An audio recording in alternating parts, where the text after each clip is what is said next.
ওরা তিনজনকেই মেরে ফেলেছে। মিজোরাম হয়ে মিজোরাম সীমান্তের লাস্ট প্রান্ত মায়ানমার বর্ডার পর্যন্ত ওরা গিয়েছিলেন। ওদের লাস্ট যেটা লোকেশন সেটা ট্র্যাক হয় মায়ানমার বর্ডারে। সেখান থেকে ওদের তিনজনকে তুলে নিয়ে বড় নৃশংসভাবে হত্যা করা হয়েছে। ইতিমধ্যে ছবি এসেছে আমাদের কাছে। উল্লেখ করছি, ভাগাবাজার থেকে ডানলপ বিক্রির উদ্দেশ্যে পশ্চিমবঙ্গের নম্বরযুক্ত একটি বোলেরো পিকআপ নিয়ে গিয়েছিলেন মেদিনীপুরের দুই যুবক এবং আমাদের এখানকার একজন গাড়ি চালক। কোন রকম 21 বছর বয়স তার, ঠিক এ সময় পর্যন্ত। 2005 ইংরেজিতে তার জন্ম, 2026 ইংরেজিতে তার বয়স হয়েছে মাত্র 21 বছর। তো 21 বছরের একটি যুবক সহ তারা তিনজন গিয়েছিলেন ফেরির মাল বিক্রি করার উদ্দেশ্যে। তারা অতীতেও কিন্তু সেই জায়গায় গিয়ে বিক্রয় করে এসেছেন। আমরা এর আগে আমাদের এই চ্যানেলের মাধ্যমে আপনাদের উদ্দেশ্যে ভিডিও দিয়েছিলাম। সেই ভিডিওতে আমরা আশঙ্কা প্রকাশ করেছিলাম তাদেরকে হয়তো মায়ানমারের উগ্রপন্থীরা তুলে নিয়ে গেছেন। এখন পরিবারের কাছে যে ছবি বা ভিডিও পৌঁছেছে, মিজোরামেরই কোনো একজন মিজো মহিলা ছবি পাঠিয়েছেন। সর্বপ্রথম গতকালকে ফেসবুকের মাধ্যমে একটি 4 সেকেন্ডের একটি সম্ভবত 16 সেকেন্ডের দুইটি ভিডিও ভাইরাল হয়। সেই ভাইরাল ভিডিওতে দেখা যায় তারা যে গাড়িটি ব্যবহার করেছিলেন সেই গাড়িটি সেখানে রয়েছে। একটি ছবিতে দেখানো হয় সেখানে একটি কবর রয়েছে, মাটি খোঁড়া অবস্থাতে রয়েছে। তো সেটা থেকে পরিবারের আশঙ্কা আরো বৃদ্ধি পায়। পরিবার লাইলাপুর পুলিশকে বিষয়টি অবগত করায়। আজ তাদের কাছে সেখানকারই একজন মিজো মহিলা তাদের সহিত পরিচিত, সম্ভবত তিনি সেখানকার যেখানে গাড়ি রয়েছে সেখানকার লোকেশন তিনি দিয়েছেন। সেই লোকেশনে আর দিয়েছেন সেই তিনজনের ছবি, যাদেরকে অত্যন্ত নৃশংসভাবে হত্যা করা হয়েছে। শরীরে গুলির দাগ রয়েছে, আগুনে জ্বলার দাগ রয়েছে, হাত পা ভাঙা। এভাবে অবস্থাতে যে যে ছবিগুলো আমরা আপনাদের উদ্দেশ্যে দিতে পারবো না কমিউনিটি গাইডলাইনের কারণে, তো অত্যন্ত নৃশংসভাবে সেই ছবি দেখলে গা শিউরে ওঠে। তো ঠিক এ সময় আমরা রয়েছি আখতার হোসেন, যে আমাদের বাঘাবাজার গ্রাম পঞ্চায়েতের রাজঘাট গ্রাম। বর্তমানে আমি যে জায়গায় রয়েছি আর লোকেশনটাকে নিজাম বস্তি বলে উল্লেখ করা হয়, সেখানে আমি রয়েছি। তার পরিবারে কান্নায় ভেঙে পড়েছেন তার মা। ঠিক এ সময় পর্যন্ত তাদের খুঁজে যারা গিয়েছিলেন মায়ানমার পর্যন্ত তাদেরকে খুঁজেছেন, তাদের নিকটাত্মীয়রা এখানে রয়েছেন।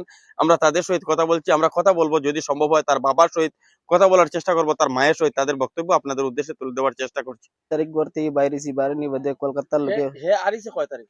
এ আরিছি 18 তারিখ। গত 18 তারিখ 18 তার তারিখ লাগে লোকেশন মানে নাই নাই। নাই হয়েছে। তো আমরা 18-21 তারিখ গেছি, যাওয়ার পরে গিয়া আমরা খজল থানাত গেছি। যাওয়ার বাদে খজল থানাত গাড়িটা এন্ট্রি আছে, সাম্পাই থানাতে এন্ট্রি নাই। এরপরে আমরা খবর পাইছি লোকেশনে একটা করে যাওয়া হয়েছে। যাওয়ার পরে তারা কইছে তারা জঙ্গলি সিপাহী একটা আছে, তারা কইছে তারা রবিবারে বিকালে রেজাল্ট জানাইবো, ওটা আইবো করে আবার বাদে জিজ্ঞাসা করবো কোন জায়গা কিতা আইছে। এর বাদে আমরা টিয়াত গিয়া রইছি। রোয়ার পরে তারা রবিবারে বিকালে কইছে তারা মানুষ খবর পাইছে জাম্পি তাকটাইছে আর চিকা বস্তিত নিয়ে তৈছে, এই জায়গা সিগন্যাল থাকে না, তারা যাইতে পারতো না, এই জায়গা তারা গেলে তারা মারবো। তালা ওলা করছে। করার বাদে আমরা যে লোকেশনে যে জায়গা গেছিলাম আধা ঘন্টার ভিতরে কইছে 12 হয়ে যাও ওদিকে, আনাইলে তোমরা ধরবো ওই জায়গাটাই। এরপরে আমরা তো আই গেছি। আবার পরে আবার গেছি আমরা আরো 2 দিন পরে গিয়া আমরা খবর পাইছি ওই জায়গাতে আছে মানুষ। আবার বাদে পাত্তা লাগাইছি, আমরা কইছি কোনো জিনিস তারা দাবি করলে আমরা দিয়া আনবো মানুষ। এরপরেও তারা দিছে না। কোনো রেজাল্ট জানাইছে না। এখন আমার কাছে কালকে খবর আইছে, ফটো পাইছি আমরা ফেসবুকে। হওয়ার বাদে আমি জিজ্ঞাসা করছি, করার বাদে মিজোরাম জায়গাটা চিনছে। চিনার বাদে তারা লোকেশন থেকে বাকরিয়া কইছে মানুষটা মারি লিছে, তারা মারিয়া মাটি দিলাইছে, মাটির জায়গাটা তারা ভিডিও করিয়া ছাড়িছে। এরপরে আমি আইছি গরু। আবার পরে আমি আর একজন মানুষের লগে মাতার বাদে আজকেও ফটোটা আমিও তোর আগে 12টার সময় পাইছি আমি ফটোটা অন্য কাল থেকে। হওয়ার বাদে দেখা গেছে মানুষটা মারি লিছে তারা। আমি হইল যে ছেলের মামা, আফতার হোসেনের মামা। আচ্ছা, পরে তুমি তার খানো খানো গের তুকাইছো তার মানে আমরা আজকে তো তার খবর পাইছো? আমরা গেছি সাম্পাই হইয়া জৌতে হইয়া গিয়া টিয়াও টিয়াও বস্তিত গিয়া ঢুকিছি। টিয়াও বস্তিত গিয়া মোটামুটি আরো 15-20 কিলোমিটার ভিতরে গেছি। যাওয়ার পরে মানে মায়ানমারের ভিতরে? মায়ানমারের ভিতরে গেছি। যাওয়ার পরে দেখা যায় যে হখানোর কাপুর লগে কিছু আলাপ আলোচনা করলাম, যে কাপুরে কইলা যে তোমরা অতক্ষণ পর্যন্ত আই গেছো আর আগে দি যাইও না, গেলে তোমরা গুল্লি করে মারি লিবা। তখন আমরা অনেক একদিন এক রাত রইছি। রইয়া কোনো লোকেশন লাগাইতাম না পারার কারণে এরপরে সকাল হয়ে গেছে। সকালে বোঝা যায় বাবে সাবে যে এটা মানুষে আমরা ধরি লিবা নাকি জানি। তখন ওখান থেকে ঘুরি আমরা আই গেছি। লাস্ট তো আজকে খবর পাইছি যে মণিপুরের কোন জায়গাত মারিয়া লাস্টে ফালানি হয়েছে, মারা হয়েছে এমন ভাবে যে হাত ফাও ভাঙ্গা, এরপরে গুল্লি মারা হয়েছে, বুকুর জ্বলা এইছে, খাফড় জ্বলা বোঝা যায়। ছবি যেটা ফটো দেখা যায় আর কি, জ্বলা দেখা যায়, গুল্লি মারা দেখা যায়, মানে খুব কষ্ট দিয়ে মারছেন বোঝা যায়। গত 18 তারিখ পর্যন্ত পরিবারের সহিত তার যোগাযোগ ছিল। পরিবারের সদস্যরা তার খোঁজে ইতিমধ্যে মায়ানমার পর্যন্ত গিয়েছিলেন, ইতিমধ্যে তাদের বক্তব্য আমরা আপনাদের উদ্দেশ্যে তুলে ধরেছি। ঠিক এ সময়ে যে বিষয়টি তারা তাদের বক্তব্য থেকে উঠে এসেছে, তারা বিষয়টি পুলিশকে অবগত করিয়েছিল। এ সময়ে তার পরিবারের যেটা দাবি, তারা চাইছেন কোনোভাবে তাদের পুত্রের যেটা লাশ, আমরা যে বিষয়টি এখনো পর্যন্ত যেটা অবগত হয়েছে, গত 22 মার্চে সে তাদেরকে কবরস্থ করা হয়ে যায়। আর এখনো পর্যন্ত যেটা লোকেশন আমরা পেয়েছি, সে লোকেশন আপনাদের উদ্দেশ্যে তুলে দিচ্ছি আমরা। সে দুইজন যুবক তার সঙ্গে ছিলেন মিজোরাম পর্যন্ত, পশ্চিমবঙ্গের মেদিনীপুরের। সে দুইজনের ছবি আমরা আপনাদের উদ্দেশ্যে তুলে দিচ্ছি আমরা, এখানকার যে স্থানীয় যে যুবক তার ছবিও। আর বলতে চাইছি, ঠিক এ সময় পর্যন্ত পরিবার তারা জীবিত উদ্ধারের আশা বর্তমান সময়ে ক্ষীণ, যেহেতু মৃতের ছবি ঠিক এ সময় পর্যন্ত পৌঁছে গিয়েছে। সেখানে সে পরিবারের দাবি হচ্ছে প্রশাসন কোনোভাবে সহায়তা করে।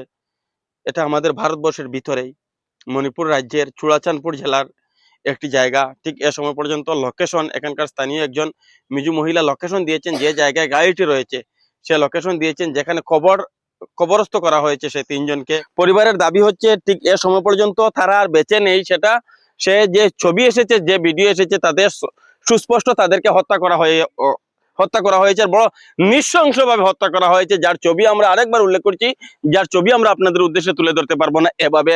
এখানে ফেসবুকের যেটা পোস্ট সর্বপ্রথম ভাইরাল হয়, সেই ফেসবুক পোস্টে 22 মার্চ হত্যা করা হয়েছে বলে উল্লেখ করা হয়। এবং যে জায়গাটির লোকেশন, ঠিক এই সময়ে মিজু মহিলা জায়গাটির লোকেশন দিয়েছেন, সেটা হচ্ছে মণিপুরের চুড়াচাঁদপুর জেলা। কিন্তু তারা আর জীবিত নেই। অত্যন্ত নৃশংসভাবে তিনজনকে হত্যা করা হয়েছে, যার ছবি বড় বেদনাদায়ক, কেউ সহ্য করতে পারবে না কমিউনিটি গাইডলাইনের কারণে। সে ছবি আমরা আপনাদের উদ্দেশ্যে তুলে দিতে পারছি না। তো ঠিক এ সময় যে খান্না বেজা গলায়, ঠিক এ সময়ে তার মা তার বাবা তাদের সহিত কথা বলার মতো পরিস্থিতি নেই। আমার যেটা মানসিকতা, সে মানসিকতায় আমি তাদের সহিত কথা বলতে পারবো, সে মানসিকতা আমারও নেই। তারপরও চেষ্টা করব তাদের বক্তব্য আপনাদের উদ্দেশ্যে তুলে দেওয়ার। আর এখান থেকে যেটা দাবি উঠছে ঠিক এ সময়ে, যে তার একটা হাড্ডি হলেও যাহাতে বাড়িতে পৌঁছায়, তার মৃতদেহটি যাহাতে বাড়িতে পৌঁছায়, সে ব্যবস্থা যেন প্রশাসন করে, সে দাবিটুকু এখানকার স্থানীয় সহ তার মা বাবা এবং আত্মীয় পরিজনরা ইতিমধ্যে সেই দাবিটুকু তুলছেন। আমরা তার মা বা তার বাবার সহিত কথা বলার চেষ্টা করছি। আমি কিতা কইতে ভাবি আর আমার ফুয়ার লাশও গুছ আজ ওখানে খুঁজে ফুয়ারে পাইছি না, তো তুকান তুকাই লঙ্গে ফুয়ারে আমার ফুয়ার লাশও আমি পাইছি চাই কোনো কারণে এখন কোন পাইছি না গিয়া, কোন পাইছি না গিয়া তখন আমি আমার ফুয়ার লাশ পাইছি চাই আর কোনটা চাই না।